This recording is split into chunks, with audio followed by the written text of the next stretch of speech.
Hi friends, ఈరోజు మనం చరిత్ర మలిచిపోయినటువంటి ఒక త్యాగశీలి గురించి మాట్లాడుకుందాం. ఎవరామె? Panna Dai. Panna means emerald, Dai means nurse caretaker. ఆ పేరులోనే ఉంది. సో రాజస్థాన్లోని మేవాని రూల్ చేసినటువంటి సిసోడియా వంశానికి చెందిన రాణా సంగా భార్య కర్ణావతి యొక్క చెలికత్తెనే ఈ పన్నాదాయి. కర్ణావతి ఆమె కొడుకు ఉదయ్ సింగ్ చాలా చిన్న పిల్లాడు. సో ఆ పిల్లాడికి కేర్ టేకర్గా ఈమెకి అప్పచెప్పింది పన్నాదాయికి. సో పన్నాదాయి ఉదయ్ సింగ్ని చూసుకుంటూ, ఉదయ్ సింగ్కి సేమ్ ఏజ్ అయినటువంటి అతని కొడుకు చందన్తో సమానంగా ఉదయ్ సింగ్ని చూసుకుంటూ ఉండేది. 1527లో ఖన్వా యుద్ధం జరిగింది. మనకు తెలుసు, ఖన్వా యుద్ధం బాబర్కు రాణా సంగాకు మధ్య జరిగింది. ఖన్వా యుద్ధం ఎప్పుడు జరిగింది? 1527లో ఖన్వా యుద్ధం జరిగింది. ఖన్వా యుద్ధం ఎవరెవరికి మధ్య జరిగింది? రాణా సంగాకు బాబర్కు మధ్య జరిగింది ఖన్వా యుద్ధం. సో ఈ ఖన్వా యుద్ధంలో బాబర్ గెలుస్తాడు, రాణా సంగా ఓడిపోతాడు. ఆ గాయాలతోటి, అంటే ఆ ఖన్వా యుద్ధంలో ఆయన తీవ్ర గాయాల పాలైండు. ఆ గాయాలతోటి ఆయన 1528లో మరణించడం జరిగింది. సో రాణా సంగా మరణించిన తర్వాత అతని ముగ్గురు కొడుకులు చనిపోతారు. సో విక్రమాదిత్య అండ్ ఉదయ్ సింగ్ మిగిలిపోతారు. విక్రమాదిత్య పరిపాలనలోకి వస్తాడు. ఉదయ్ సింగ్ చాలా చిన్నపిల్ల. సో విక్రమాదిత్యకి చాలా ఈగో ఎక్కువ ఉంటుంది. అతను నిరంకుశంగా పరిపాలించడం స్టార్ట్ చేసింది. ఎవరి మాట వినేవాడు కాదు, ఎవరి సలహాలు తీసుకునేవాడు కాదు. అతనే పరిపాలించుకుంటూ వెళ్ళింది. దానివల్ల ప్రజల్లో కూడా వ్యతిరేకత స్టార్ట్ అయింది. సో 1535లో గుజరాత్ రూలర్ బహదూర్ షా విక్రమాదిత్యని ఓడిస్తాడు. 1535లో బహదూర్ షాకి విక్రమాదిత్యకి మధ్య యుద్ధం జరుగుతుంది. సో ఆ యుద్ధంలో విక్రమాదిత్య ఓడిపోతాడు. ఆ ఓటమిని తట్టుకోలేక రాణి కర్ణావతి జవహార్ చేసుకుంటుంది. జవహార్ తెలుసు మనకు.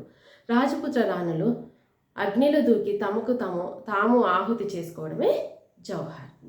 సో రాణి కర్ణావతి జవహార్ చేసుకోవడానికంటే ముందు పన్నాదాయిని పిలిచి, నా కొడుకు ఉదయ్ సింగ్ బాధ్యతలు మొత్తం నీకు ఇస్తున్నా, నా కొడుకుని జాగ్రత్తగా చూసుకో అని అతని బాధ్యతని మొత్తము ఎవరికి ఇస్తుంది? పన్నాదాయికి ఇచ్చేసి ఆమె జవహార్ చేసుకుంటుంది కర్ణావతి. జవహార్ అంటే తెలుసు, అగ్నిలో దూకి తనను తానుగా ఆత్మాహుతి చేసుకోవడాన్ని జవహార్ అంటారు. ఇది రాజపుత్ర రాణులు పాటిస్తారు. సో తను చనిపోయిన తర్వాత విక్రమాదిత్యకి ప్రజల నుంచి కూడా వ్యతిరేకత వస్తుంది. అండ్ చుట్టూ ఉన్న నోబుల్స్ వాళ్ళ యొక్క మాటలు వినకపోవడం వల్ల వాళ్ళ నుంచి కూడా వ్యతిరేకత వస్తుంది. సో ఆ టైంలో బన్వీర్ సింగ్, ఈ రాణా సంగా వల్ల దూరపు బంధువైనటువంటి బన్వీర్ సింగ్ ఎంటర్ అవుతాడు. బన్వీర్ సింగ్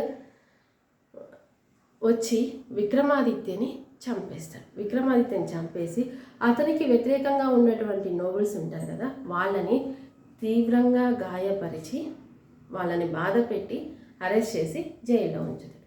అంటే వాళ్ళందరి వ్యతిరేకత కూడా ఇతనికి లేకుండా ఇతనికి సపోర్టివ్గా ఉన్న వాళ్ళని ఉంచి ఎవరైతే వ్యతిరేకిస్తున్నారో వాళ్ళందరినీ కూడా జైల్లో వేయడం జరిగింది. విక్రమాదిత్యని చంపేసిండు, అతనికి వ్యతిరేకంగా ఉన్న వాళ్ళందరినీ జైల్లో వేసిండు. సో తన నెక్స్ట్ టార్గెట్ ఎవరు? ఉదయ్ సింగ్. సో ఉదయ్ సింగ్ని కూడా చంపడానికి వస్తున్నాడు అనే వార్తని పన్నాదాయికి ఒక నమ్మిన బంటు వచ్చి చెప్తాడు. అతను విక్రమాదిత్యని చంపేసిండు, సో నెక్స్ట్ టార్గెట్ ఉదయ్ సింగ్ని చంపడానికి వస్తున్నాడు. అప్పుడు పన్నాదాయికి అర్థం అవ్వలేదు, ఎలా అయినా ఈ సిసోడియా డైనాసిటీని ఆమె రక్షించాలి. దానికి ఆమె చేసినటువంటి త్యాగం ఏంటి అంటే, ఆ ఉదయ్ సింగ్ పడుకున్నటువంటి బెడ్ పైన ఆ ప్లేస్లో చందన్ని పడుకోబెట్టి, చందన్ ఎవరు? ఆమె కన్న కొడుకు. సో ఆ ఉదయ్ సింగ్ ప్లేస్లో చందన్ని పడుకోబెట్టి ఆమె ఉదయ్ సింగ్ని తీసుకొని వెళ్ళిపోయింది. సో దాని ఫలితం ఉదయ్ సింగ్ చనిపోవాల్సిన ప్లేస్లో తన కొడుకు చందన్ని చంపేస్తాడు బన్వీర్ సింగ్. సో ఆ బాధని ఆమె తట్టుకొని ఉదయ్ సింగ్ని పెంచి సిసోడియా డైనాసిటీని, మేవార్ రాజ్యాన్ని అతనికి అప్పచెప్పేలా చేస్తుంది. సో అట్లా ఉదయ్ సింగ్ని పెంచి పెద్ద చేస్తుంది. పన్నాదాయి తన కొడుకుని కూడా త్యాగం చేసి ఉదయ్ సింగ్ని పెంచి పెద్ద చేస్తుంది. ఈమె లేకపోతే మనం చరిత్రలో చెప్పుకునేటువంటి the great leader Maharana Pratap Singh లేరు, మహారాణా ఉదయ్ సింగ్ లేరు. సో ఉదయ్ సింగ్ తర్వాత ఉదయ్పూర్ ఫోర్ట్ని కన్స్ట్రక్ట్ చేస్తాడు.